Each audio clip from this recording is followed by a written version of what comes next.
Perfect. Well, welcome everybody. This is Janine Ehrentraut, VXP Realty. I'm really excited and thank you everybody for coming. In today's webinar with Jeff Sutherlin, he's gonna basically go through how he approaches the buyer brokers agreement and how he presents it to his buyers. So I'm very excited about that. The last 15 minutes will be Q&A. We're here also afterwards for questions, but we're gonna try and keep it to that hour. And also a little bit about Jeff. Jeff has sold in his career over 1,000 houses. He was a team leader and master faculty instructor for KW, and also formerly owned United Brokerage Group, and he grew it by 250 agents. Really impressive. And he's also a U.S. Navy veteran and a bivocational pastor. And currently also with the group that I'm part of, he is one of the top coaches for the EXP Attraction Boss. I love the program. Amazing. But yes, Jeff, I'll let you take it from here. And Awesome. thank you. Thank you, Janine. It's a blessing to be here today. I'm really excited. I have one rule in my meetings. There's only one person that can slide already because she has COVID. I'll let Barbara slide, but I'm going to ask everyone else to put their video on because I don't like to talk to black boxes. Fair enough?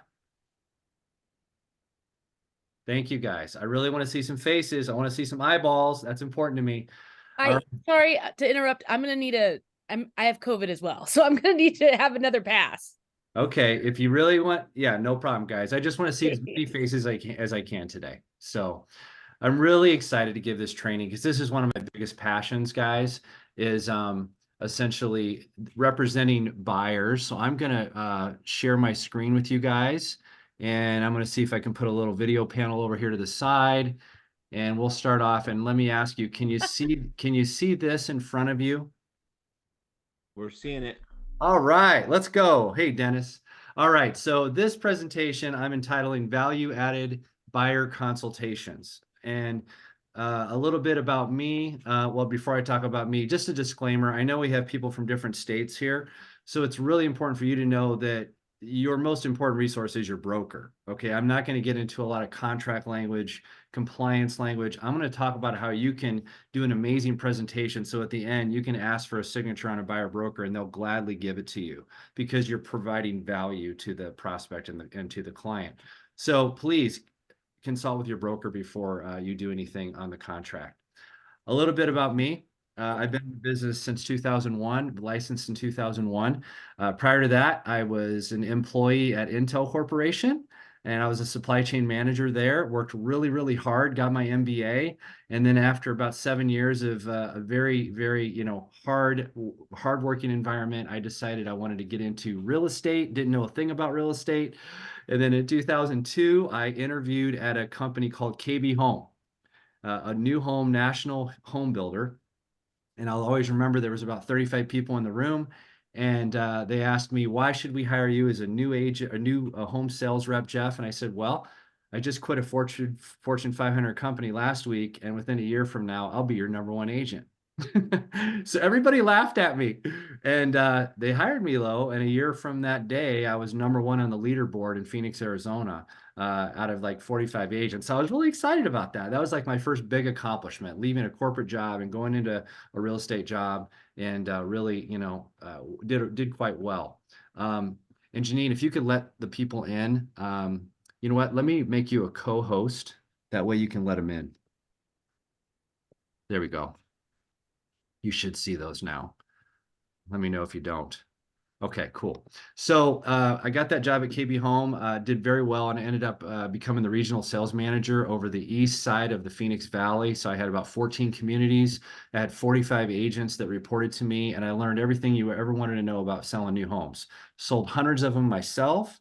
And I also had probably 1,500 closings under my purview that I was supervising. That was high volume. It was very high volume, 2002, 2003, 2004. And then in 2004, I took a job as a team leader at a Keller Williams branch.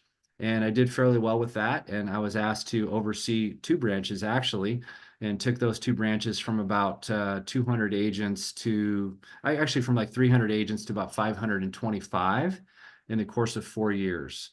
So I was in charge of compliance with the brokers reporting to me. I was in charge of growth, training, coaching, firing, hiring, pretty much the CEO that reported up to the owner. It was a great experience. And then at that point, I felt like I could start my own company. And in 2009, what a great year to start a company, 2009. I started a company in Chandler, Arizona called United Brokers Group, and I grew that to 250 agents. And that was a great moment in my life. And in 2013, we were named the #1 company in Arizona. And we really focused hard on profitability per agent, having every agent winning and succeeding for their families, and a good culture. So I did that. I was there for 6 years, and I sold my half of the company in 2015. And then at that point, I decided I want to take a break from real estate. So I went into the title business for about 3 years, and I was a director of sales and operations for a couple of small boutique companies. And then I've spent the last 6 years at EXP. It's really cool. We have Curtis Johnson's crew with us today, it looks like. And Curtis used to work with me back in the day at Keller Williams, and I decided to join the day after Curtis joined because he's always been my friend, and I knew he'd be a success. And so I'm in Curtis's organization. It was January of 2018 that I joined the company. So I've been here, and this is definitely not about EXP today, because I know we have probably some non-EXP people here. This is about how to be a great representation, a great representative to your buyer. So let's get after it. It's really important, if you're going to talk about the buyer broker agreement, you have to show value. One of the things I always tell people is one of the worst things you can do, in my opinion, is just say, yeah, sure, I'll start showing you houses. To me, that discounts your value tremendously. So one of the things that I use is I use a script. Scripts and dialogues are important. And I will generally lean into that prospect when I know that they're getting to the point where they want to start looking at houses, and I'll say, well, I want you to know I'm not like every other realtor. And then I pause for a minute. I let that sink in for a minute. And I found that I want to really educate and empower the buyer and decrease the amount of stress that you have during the transaction. How does that sound? I'll say that quite often. How does that sound? Or how does that feel to you? That's called a trial close, by the way. Whenever you ask little questions like that, you're looking for answers like, yeah, sounds good, sounds good. The more trial closes you do, by the time you get to the end and ask for a buyer broker agreement, it's a lot easier. So I'm looking at essentially reducing your stress level and helping you save money and stress and time during the whole process. So I offer a non-obligation buyer consultation, because this needs to work for both of us, right? You have to like me, and quite honestly, I have to like you, and it has to be a good fit. That way they know that I'm not desperate for their business. It has to be a win-win for both parties. That's kind of how I lead into having a buyer consultation. The person with the most buyer consultations wins. You know, I know that if I can sit in front of a buyer and spend an hour and a half in front of a buyer, I'm going to win. I'm going to get that buyer listed in the form of a buyer broker agreement. If you could mute yourself, guys, I'd really appreciate it. So before the appointment, there's a few things that I'm doing, because the time between that conversation that I just had and the appointment is critical. So one of the things I do is I share a buyer consultation with them online, and I'll share what that looks like to you. I grabbed this off of Etsy, really simple, cost me 20 bucks, and I customized this. And this is essentially a preview of what we're going to talk about during the conversation. Okay, so I'd like to differentiate myself through the presentations that I give and the materials I send to people. So I'm going to be asking them to go over this prior to me meeting with them, right? I'm giving the buyer some action items. This is where they're going to learn a little bit more about my team. Bella is my partner, and she's amazing. She's younger, and she helped create this Canva, which is awesome. I have a transaction coordinator, and Bella also now helps me with transactions. So got a small team, but very effective. Then I talk about my commitments, how we're going to do things a little bit differently, and I talk a little bit about my experience. It doesn't matter what experience you have, guys. Everything's transferable. You know, you could do whatever you did in your previous life. You need to find language that communicates the skills and value that you bring to the game. Okay, so these are all things that I'm going to do. My commitment, the home buying process is in there. This is something that I'm going to talk about with them from A to Z when I sit down with them. Because one of the best things you can do as a buyer rep is know the contract. You have to know the contract. So this is my example of what happens during an escrow, and I will talk to that during the consultation. 10 key steps of buying a house. And I send this to them prior because honestly, I don't want to give a presentation during my consultation. I want to have a conversation. You know, you understand what I mean? Conversation. The prefix to conversation is con, meaning be with. So I want this to be a conversational thing. What does fiduciary agency look like? Carload. I'm going to talk about that a little bit today, and how I'm going to discuss what these things mean to the buyer and what they mean to me. Okay. Talking about loyalty, I'm setting the stage right off the bat that I am all about loyalty, and that goes both ways. I'm going to be loyal to them, but I'm also looking for a loyal buyer. I really don't have any interest in working with, this is just me. I don't have any interest in working with buyers that are not loyal to me, at least during the time of the buyer broker agreement. I talk a little bit about my company, which is an amazing company, and how the technology that we offer will help them find homes. So this is a needs analysis, because one of the most important things of a buyer consultation is doing a deep dive on what the buyer wants. If they don't feel heard, that's a problem. So these are some of the questions I want them to start thinking of, and I'm going to tell them, I'm going to be asking them these questions during the buyer consultation. This is all to get them ready to roll, and it's to keep the line taut between the time I talked to them originally and the actual meeting itself. I have client testimonials. I got those in hard copy right here in actual written form. And then I actually have real YouTube videos. This is a PDF that's linked to YouTube. They can click on any of these hyperlinks and they can actually see great testimonials that every time I do every time I close a deal and a buyer's happy, I'm going to get a testimonial. That's your perfect opportunity to get a testimonial. What to expect. These are the things that they'll expect that we're going to talk about and that they can expect from me. And so this is something I send in advance of the presentation. Does that make sense so far? Any comments or questions right off the bat? If not, I'll just keep on rolling. Okay. I'm going to take this to slideshow mode. Hopefully this works. Okay.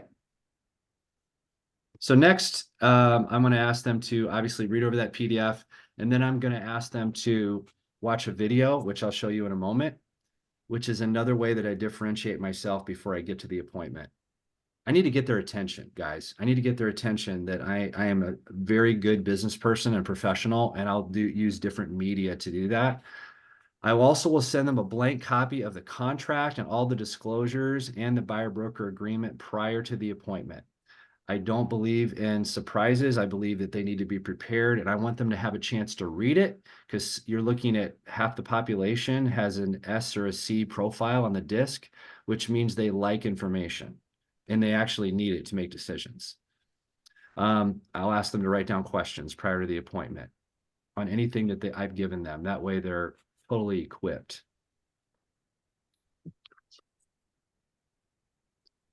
This is a video I'll send them and they can watch this. It's kind of a fun video. See if it works. My name is Jeff Sutherlin, Associate Broker with eXp Realty, otherwise known as Just Jeff. I've lived in this community for over 30 years and I love living here. In fact, I've tried to support this community in a variety of ways. One thing I take very seriously is my real estate career. As a broker, I try really hard to serve my clients. In fact, I try to live by the words of Zig Ziglar. The more that you help other people get what they want, you'll always get what you want. And that's the way I live my life. I grew up in Indiana and my parents taught me the value of hard work. When I arrived in Arizona, I worked hard and I received my undergraduate degree at the University of Arizona, then got my master's in business administration at University of Phoenix while I worked on the production line at night at Intel Corporation. During that time, I also served 6 years in the United States Naval Reserve. I always wanted to serve my country just like my father and my grandfather. In the community, I have been active in coaching youth sports, and I was even the president of the Gilbert Softball Little League. I love helping kids become better leaders. Ever since I received my real estate license in 2001, I put my heart and soul into my work. In fact, I believe it's my job to take the stress off of my clients, and I do that by becoming an expert negotiator and a great marketer. The other thing I'm passionate about is helping out my fellow realtors. I've mentored hundreds of agents over the years because I want the consumer to have a great experience, and I want the realtors to win for their families. I love helping my colleagues succeed. Real estate has changed a lot over the years. I love technology and what it offers. My clients love the tools that I provide to them to make it easy for them to navigate through a transaction. But nothing replaces experience and communication. Having built several real estate brokerages and also being on the ownership team of a large real estate company, I've helped oversee thousands of transactions, not to mention my very own. You can imagine all the things that I've seen in the area of real estate. When the going gets tough, I get the job done. And that's why my clients end up being lifelong friends. So if you, your friends or family want a great consumer experience, give me a call, or you can check out my YouTube page or my Facebook business page for timely updates. This is Just Jeff, your go-to Arizona real estate broker.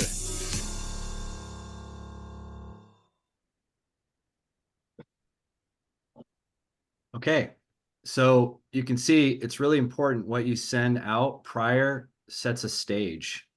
It sets a stage where you want them to go, wow, this is somebody I really want to meet with. So when I get to the appointment, there's definitely a rhythm that I'm following with my appointment. Okay, can everybody see the screen okay? Hopefully so.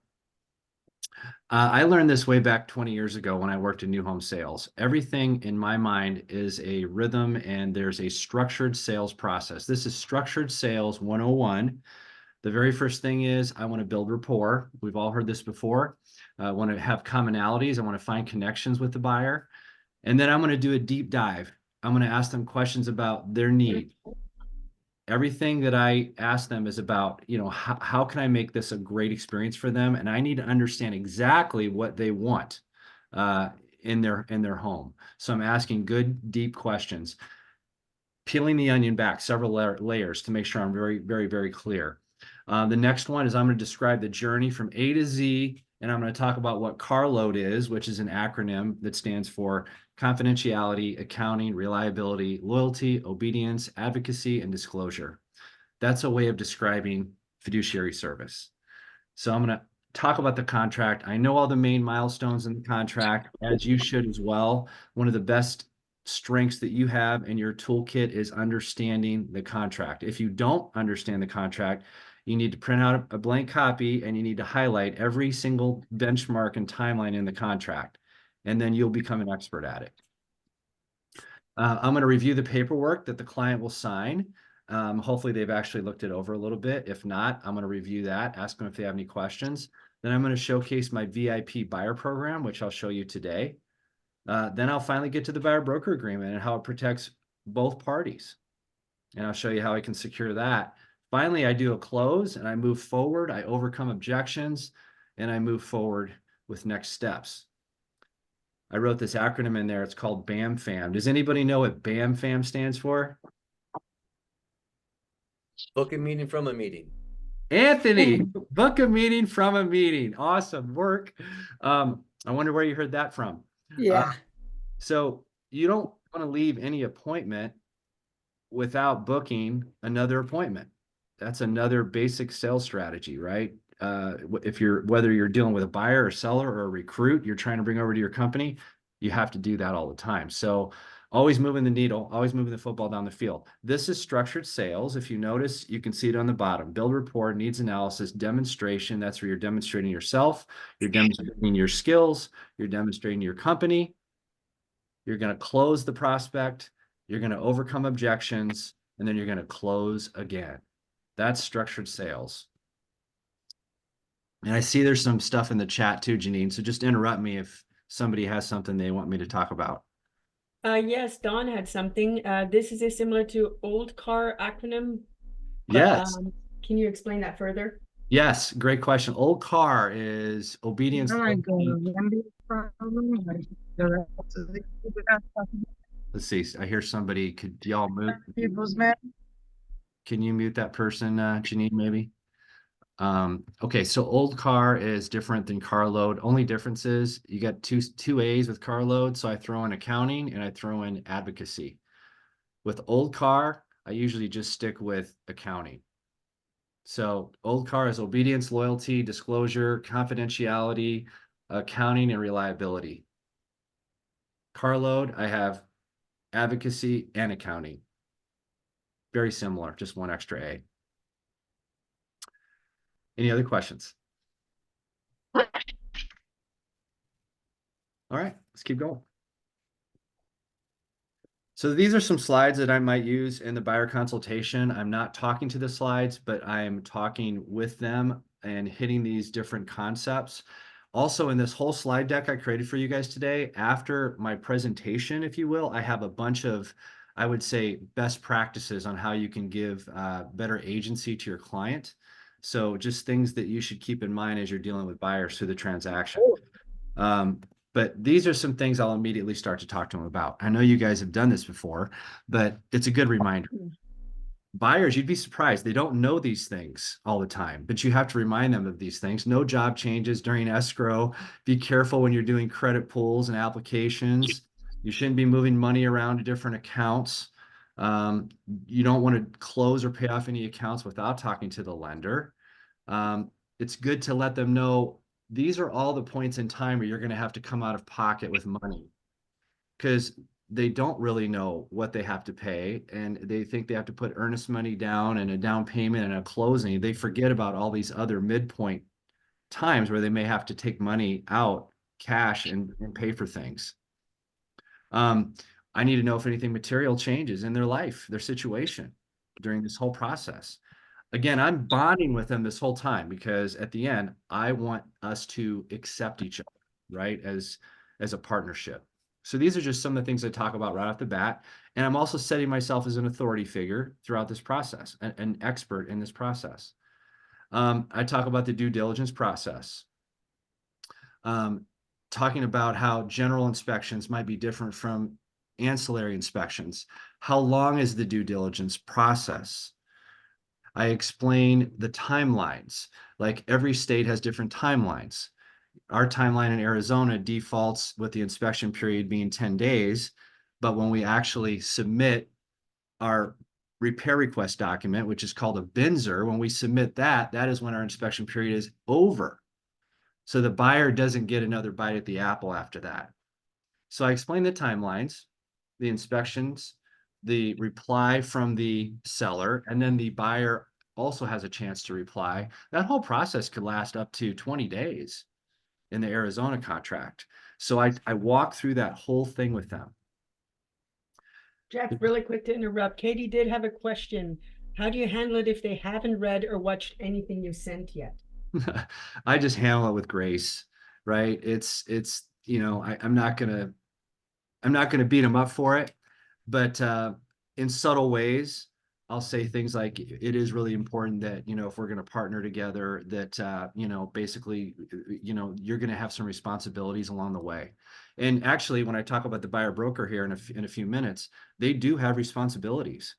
And I want them to know that, because I don't want them to think I'm just going to be pulling the rope all the time and they're doing nothing. This is a symbiotic relationship. And that sets the proper stage for an equal exchange of effort. And that's a healthy relationship, by the way. One of the things I'll say oftentimes is, Mr. Buyer, you control the decisions, I control the process. You might want to write that down. I control the process, you control the decisions, Mr. Buyer. That gives them a feeling of empowerment.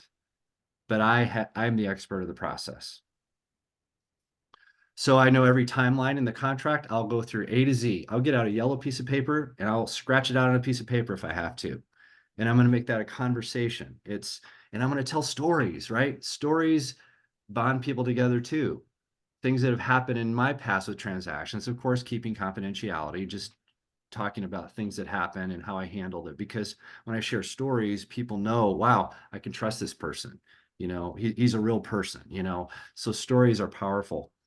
I'll mention, hey, you can't just show up after you buy the house at the seller's house uninvited. You have to receive permission, things like this. I do come to the summary with my client. I know not everyone does, and I don't think it's necessarily a horrible thing not to come to the summary with the inspection, but I do because I really love homes, and I love just the intricacies of homes, and I've learned a lot through the years through inspections, and sometimes I know more than the inspector does. So I do like to go there as much as possible. And again, talking about all the money that they're going to have to pay through the process. So I don't want there to be any surprises along the way. I'll explain appraisals. I'll explain the lending process to them. Contract timelines. I touch on the final walkthrough, what that means. In the state of Arizona, that means that the house has to be in the same workmanlike shape that it was at time of contract. Okay. So, and all the things that have to happen at the very end. As you know, in real estate, a lot of things happen at the very beginning and a lot of things happen at the very end. And it's really our job to keep everything on track.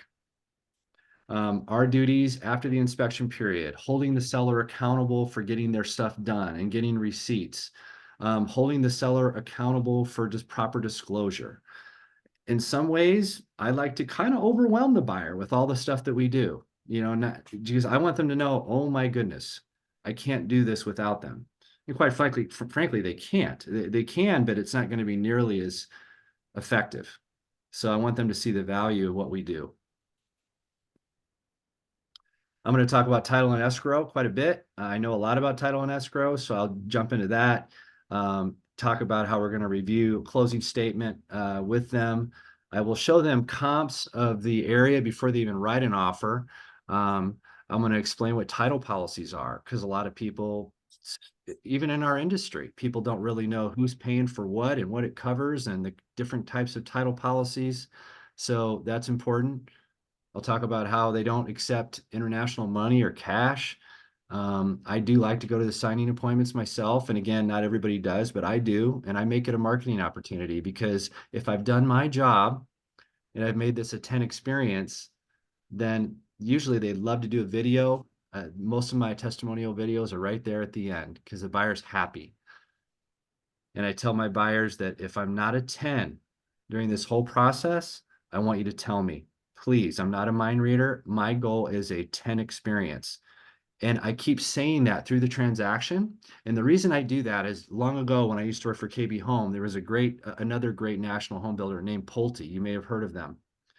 And in JD Power and Associates, they won JD Power and Associates year after year after year after year. And the reason they did is, from the very time the buyer started the process with them, they kept on reminding them that their singular goal was a 10 experience. And if they were ever not having a 10 experience, it was Pulte's job to close the gap and make it a 10. So I use the same language when I talk to buyers. If you're ever not having a 10, I need to know, because I need to correct it immediately. And that pretty much assures me to have a great review at the end of the process, as long as I jump on the problems. Talk about when the buyer owns the home. In the state of Arizona, it's after recordation, never before. I try to close deals on Wednesdays and Thursdays, not Fridays, because we have federal wire cutoffs, at 2, 3 o'clock in the afternoon. And I don't really want my buyer mad at me with their truck on the curb Friday afternoon if it doesn't close. I'm sure some of you have been there. It's not a good feeling. I let them know when possession really happens. I talk to them about the risks of pre-possession and post-possession. I talk about anything that's material in their situation needs to be communicated with me, and when they need to get funds to title, when they'll be signing, how that process works with the title company. I know a lot of you know all these things, but these are things that I can't just assume the buyer knows. I have to walk through it with them. And even if they say, hey, Jeff, I bought a lot of homes. This is what's happened in my life or in my career. I'll be like, maybe they just don't need that much. They seem like they're really savvy. And then I find out they're really not. Has anybody experienced that? Where they're like, yeah, I know how to, I know how to buy homes, and then you're like, okay. And then you're like, they don't have a clue. So I would recommend all this stuff, and then whatever's, germane to your state. Then I'm going to get into the loyalty agreement I have. I know James Wilson's on the line. He is one of my mentors, and I customized this from what he gave me. And he's a great mentor of mine. So I want to, again, separate myself from everyone else. So I'm going to throw in a lot of other things, like this loyalty agreement. These are some of the things I do for buyers. Many times I've had open houses and people walk in and they're like, well, what makes you different? Well, I get on my loyalty agreement. Hey, I don't know about your agent, but these are some of the things that I provide, or I don't know who you've talked to, but these are some of the things that I provide. And actually they read this over and they're like, this is incredible. Right. And of course we execute to it. And if we execute to this loyalty agreement, both parties, it's a really great transaction. The second part of it, the things that they have to do. So it's not necessarily a buyer broker agreement, but it's more about the things that we're going to do above and beyond to basically make this for a 10 experience. And I'll share this obviously with everybody. Any questions on that? Yeah, it's sweet. That's awesome. Cool. All right, so let's get to the fun part while everybody's here. Buyer broker agreement. I think we need to be better as an industry, quite honestly. I've been using them for a very, very long time. I would say most of the time I use them. In some cases I don't, if it's somebody that I know very, very well. But now we're into an environment where I use them all the time and no ifs, ands, or buts. So first of all, I talk about what it is. In our state, it's an employment agreement. I describe the duties of the buyer and of the agent because both parties have duties. I don't know what your BBA looks like in the state of Oregon or wherever you're at today, but I'm going to show you ours. But I can almost guarantee you that a lot of the language in the Arizona BBA is similar to the one that you have. So the same concepts kind of apply no matter where you're at. I talk again about disclosure duties owed to the client. That we owe the client from the seller primarily, is that we are here to protect the buyer and have them get the best deal possible, but also make sure that they know exactly what they're getting into, and we are holding the listing or the seller accountable to make sure all disclosures happen. In my state, this form has to be signed by the employing broker, which is always good to do before you show homes. In my process, again, I have the initial conversation, I send out the information, I have the consultation, I get the buyer broker agreement signed, I send it to the broker's office, I get it signed by the broker. I know I'm good to go before I go see home number one. And everything's very clear, and the buyer feels so comfortable that they know how we're going to do this. They know who I am. They know the duties they have, and they know my duties. I will mention that compensation is completely negotiable between all parties, between myself and them. As if I was taking a listing, it's negotiable for the seller as well. And then I'll start to go into my script, if you will. So I essentially explain what it is. It's right there in front. And there's a couple things I'm going to hit on. First of all, here's some key things that I want you to see on ours, okay, that I think are kind of important. And I think we kind of forget about sometimes. Hopefully you can see this. Okay. First of all, like when I do a buyer broker agreement, if you can see line number 14 there, I typically. Yeah. Oh, perfect. Somebody move that bar. Thank you. Yeah, I know. I've got all these bars on my screen. Yeah. So for my own personal business, and this may be different for you, but I do not charge a retainer fee. But I also mention that. And I say, just to let you know, I'm going to be doing a lot of work up front for you, which I don't get paid for. Like if you go see a doctor or a lawyer, I guarantee you any work that they're doing for you, they're getting paid for. I'm doing a lot of work completely loyal to you, making sure that I understand, what home you want, what area you want. I'm researching areas, I'm researching homes, and I'm not asking for any upfront money. So I'm assuming the upfront expense. And I do share that with the buyer. I think it's important for them to know that.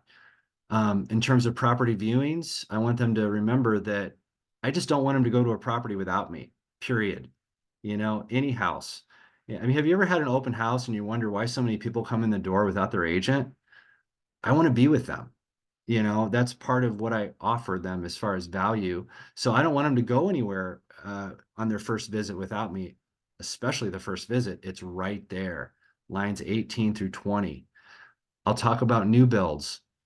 Okay, how many times have you had clients go out, hey, I just was looking around, and so I wanted to go in this new build, and then boom, there goes your entire commission. So you have to explain this, right? And if they did do that, there's a chance that they could owe us on our buyer broker agreement our agreed upon compensation because you've done your part and they have not fulfilled their part. Of course, I say this in a very loving way. I don't want to scare them, of course, but I want to explain, this is a partnership. And they have to act in good faith, line 21, to acquire the property. They just can't get up one day in the middle of the escrow and go, I'm just not feeling it today. I'm not vibing with this product or this home anymore. Once you go into it, you're asking for their good faith for the escrow to acquire the property. I'm going to skip past some of the legalese regarding Arizona law. But another thing that we do here in Arizona that we tend to forget about with buyers is they're also agreeing to read our 13-page real estate buyer advisory. More responsibilities for the buyer, right? I want them to know that they've got skin in the game too. They have things to do as well, because when they do these things, it makes for such a better escrow. I'm not always reactive. I don't feel like I'm always catching them up on everything. They're way ahead of it. So I'm expecting them to do some of these action items. And then I'm going to talk about how the amount of compensation is negotiable. And then this is where I go into my script, if you will. Okay. And this is where you guys you can judge my script and you can see how you like it. You might want to change it a bit, but this is essentially what I say. When we go out to see, in fact, let's role play. Pamela, you're used to role playing with me. This is where we get to have fun. And we have 20 more minutes left. Now we can have real interaction about the buyer broker agreement. Pamela, so how do you feel so far about everything I've explained to you? Do you have any questions? Well, I can't keep my husband from going out and looking houses. How am I going to keep him from going out looking at these open houses, Jeff? You're going to have to help me on that. Yeah, I would love to talk to him about it. I can explain it to him. I want to be there to help you guys. And this is why this buyer broker agreement is so important, because you have duties, he has duties, I have duties in order to make this really flawless. So if it's okay with you, Pamela, I'd like to kind of describe to you how I go about with this, how I get compensated. Can I do that right now? Yes, perfect. Okay. So this buyer broker agreement is an employment agreement between me and you. You're employing me to be your buyer representative. So when we go out and we look at homes, traditionally, the seller has offered commission to the buyer. That happens quite often. And in our state, quite honestly, that could be anywhere from 0% and up. It's completely negotiable on what they would like to offer the buyer's agent. So before we go see a house, I'm going to let you know what it is. We're going to be very upfront about this is how much I'm being offered on the house. My fee for service is 3%. So as I keep going, I will explain to the buyer, this is what I'm being offered. So when and I will repeat, by the way, my fee is 3%. I'll say it about 3 or 4 times. I'm solidifying in their mind that this is what I get paid to represent a buyer. And by the way, I've done this in the last 6 times I've practiced since this whole legislation has started. I'm 6 for 6 with people signing 3%. Now, again, I want to let everybody know everything's negotiable. This is a training exercise, so I'm just sharing with you, this is the number that I use. Okay, because I know I want to make sure I don't violate any anti-Sherman lawsuits or anything like that. I'm just talking about what I personally do, and this is my training. So Yeah. go ahead, Pamela. Jeff, are you gonna, since I'm going to be talking like the person. So that means I will be paying you, Jeff, 3% for you to sell me a house? Not necessarily, Pamela. Good question. So what will happen is we will go out in the field, and if the seller is offering me compensation, that's great. Let's make an example. Let's say the seller is offering me, instead of 3%, maybe it's 2.5%. Maybe it's a little bit less. In that case, I'll say, Pamela, they're offering me 2.5%. Let's go in and look at the house. And then if you like it, what I'm going to do as a buyer agent at that point, guys, is I'm going to try to extract the extra half point from the seller. And I'm going to try to get the seller to pay that extra half a point, whether I do that up front, if they call them before we even show the house, which is usually a tactic I'll use, or I could use it in a form of an offer with contractual language. Now, I can do that. And in a perfect world, the seller will say, yeah, I got a bona fide buyer. Pamela wants to buy the house. And, I'm willing to pay Jeff what he wants for his employment agreement. In order for Pamela to enforce his buyer agreement, I'm willing to pay Jeff 3. But let's say he doesn't. Let's say he's like, I only want to pay 2.5.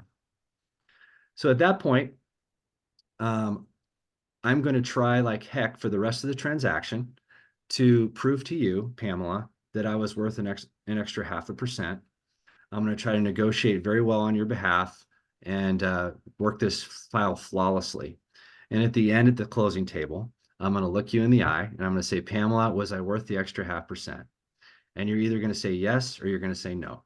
Jeff, you're wonderful. I would think you're worth every penny of what you did because you let me know all the different things that I had to do. You had to do a lot for me.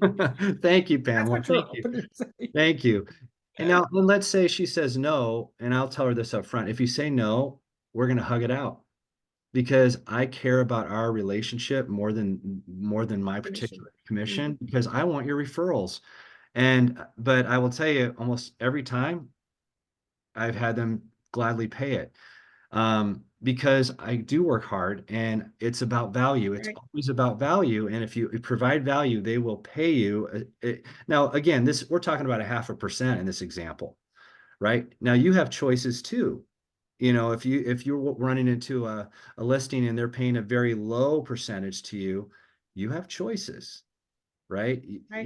Like for example, a VA buyer, this is where it gets really complicated. VA buyers are not allowed to pay buyer commissions. And most VA lenders are not going to allow you to take a concession to enforce a buyer broker agreement.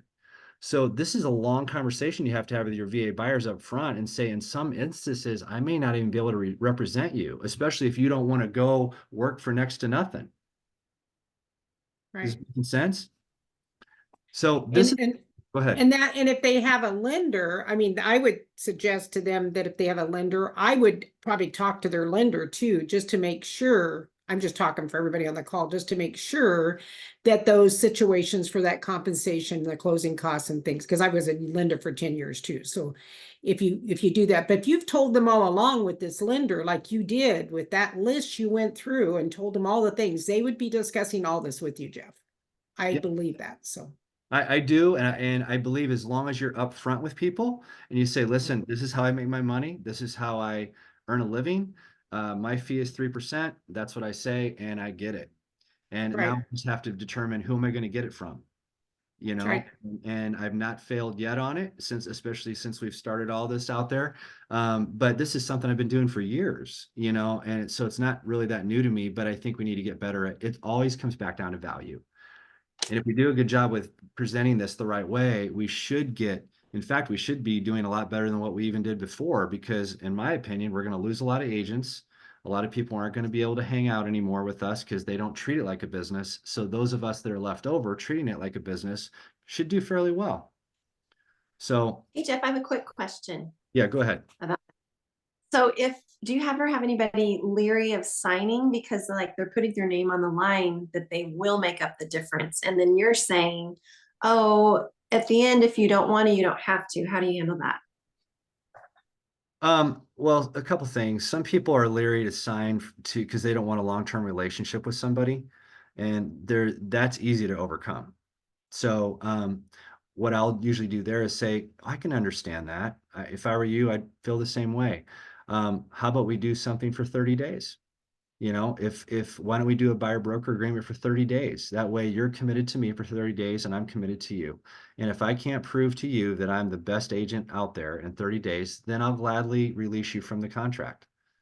So that's one thing is if just decrease the term of the buyer broker agreement. And that's what I've always done. And it's pretty effective.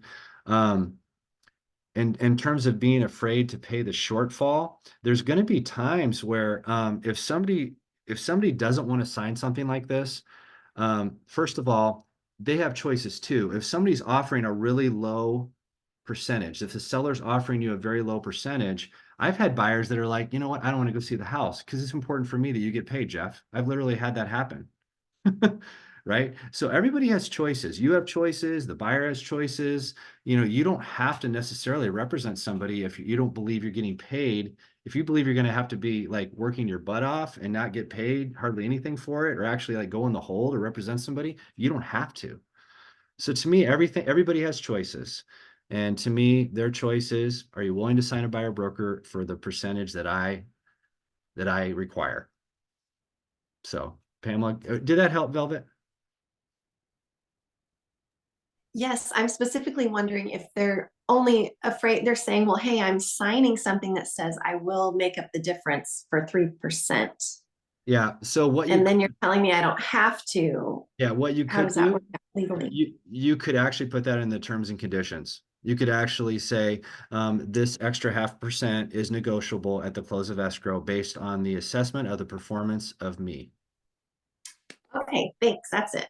Yeah. Yeah, you can totally give them security and peace of mind by writing that in there.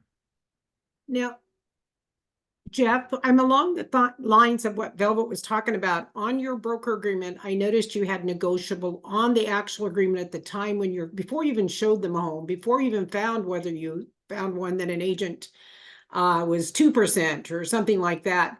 I noticed you had negotiable on there. Do you leave an open end on the buyers? Because I think you're referring to the buyer's agreement, correct, Velvet? You're referring to that original upfront agreement that you're talking about, right? Yeah, the reason I put the word negotiable in there, that is not what I do with the actual buyer broker agreement. I wrote that's what I wrote clarify. that in there. Yeah, I wrote that in there, Pamela, to drive home the fact in this training that everything is negotiable. I know you protect everybody. So that's perfect. That's part of the thing that NAR is really pushing in our industry. That's exactly right. We need to make sure our clients and prospects know that everything is negotiable, which it is. But if they don't want to pay my fee, I also have the right to not represent them. That's exactly right.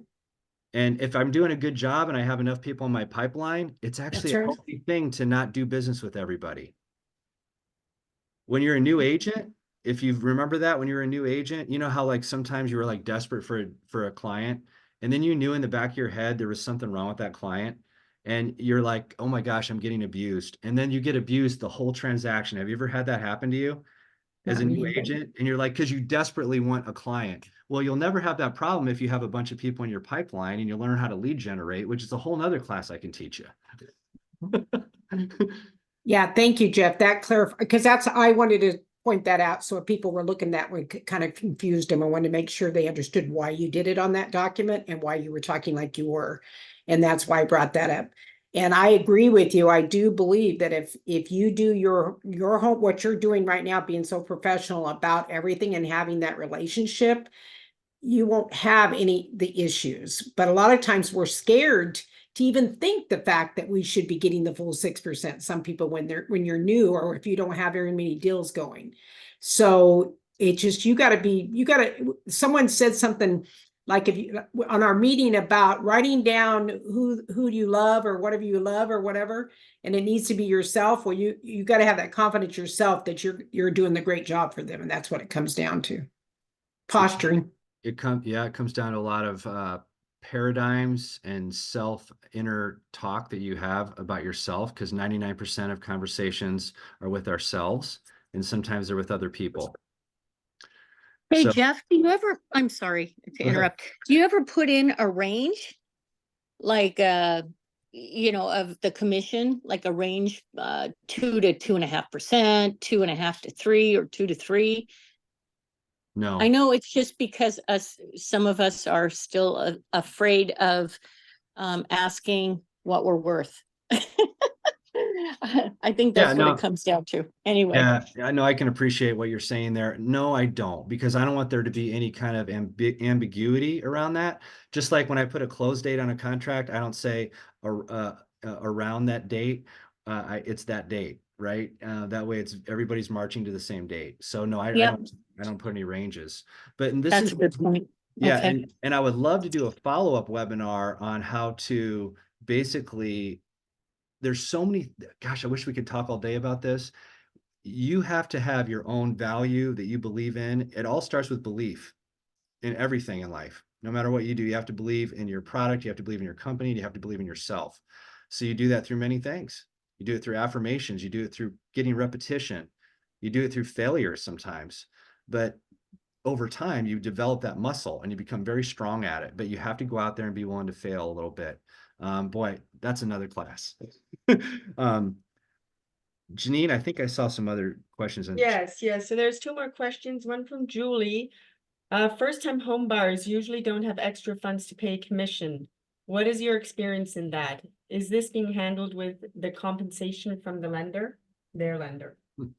Yeah, I think this is one of the things that's, I think it's going to be, obviously, this is going to be litigated for years. And I have very strong concerns about it, about the ability for buyers to do this. And it's very concerning to me, because I've been 23 years in this business, and to me, it's going to affect the wealth gap in the country, which bothers me as well. So I don't know the answer to that, honestly. And I think there's a lot of things that even the national leadership of NAR and still doesn't really know all the answers either. Like with a VA buyer situation, I don't know how that's going to work out. And if I had somebody that did not have the money, then I would not ask them to pay the money. There's no way I could do that. I can't live with myself. So at that point, I have to say, well, is working for what the seller is compensating me worth it or not? It's up to me at that point. But if I feel like a buyer has the money and I've done a good job, I'll ask for it. But if I feel like, based on what they've told me they can't, I just, that's personally my own opinion. I would not do it. Jeff? Yeah. Just to offer this real quick, for Californians, we have the seller payment to buyer's broker agreement, which could be included, I suspect, with an offer. And that was written in June of 2023. That's one to be aware of, agents. If we do go to the buyer broker agreement, you can also include that with your offer. And I think that probably then justifies it being wrapped in the loan, I'm suspecting. Wasn't aware of that in California. I talked to a lender and they were saying that, especially with the Fannie Freddie guidelines, that it would be highly unlikely for a lender, especially with a first-time home buyer who scraped every last penny that they could together to put 3 to 5% down, for them now to add, wrap another 3% back into the loan, and now the loan to value is 100%, and they're very unlikely to go with loans that are 100% loan to value by wrapping up a broker's commission into the loan. Interesting. I saw another question from Dawn. This is a good one. So what I do in that one is, if it's higher than what I have on the buyer broker agreement and they're offering me more, I actually split the difference with the buyer and I take that extra and I credit it back to the buyer.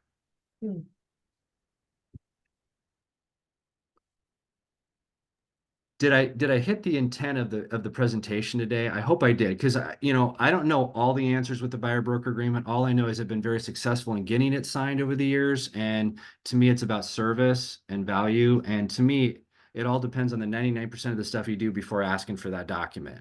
And that's, so you guys let me know if I hit right today, or if I missed something, or if there's something you don't still understand.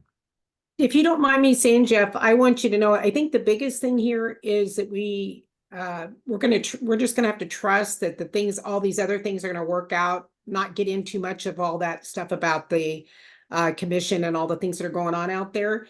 This is something that I'm sure, Jeff, that you, just like myself, I have done buyer agreements for years with my buyers. And I've done presentations explaining what my duties are as their buyer's agent. And so what you're sharing today is how we can be professional and go in and be a buyer's agent and do something regardless of what's going on with the world out there today and what's happening out there. This is something you want to do on a regular basis, regardless of what's going on. That's what I'm trying to say. Correct? Absolutely. I think this is an opportunity to reinvent yourself in a positive way and just get better. Just get better, and that's, to me, it's always been about the consumer, and I want to have that be a great experience for them. So this is your opportunity to just sharpen your tools a little bit and give great this goes on the listing side too. Really focusing on giving high value added services. And Jeff, there's one more question from Kelly. Can you please repeat what carload stands for? Absolutely. Carload. So, by the way, carload is a great way to share value. Just don't go, okay, this is what I owe you. I owe you confidentiality, accounting, reliability, loyalty, obedience, advocacy, and disclosure, and go to the next thing. No, you're missing the greatest opportunity to sell your services. You talk about what confidentiality means. That means I'm not going to be talking about Pamela's deal the rest of my life until I take my last breath, and nobody else needs to know about it.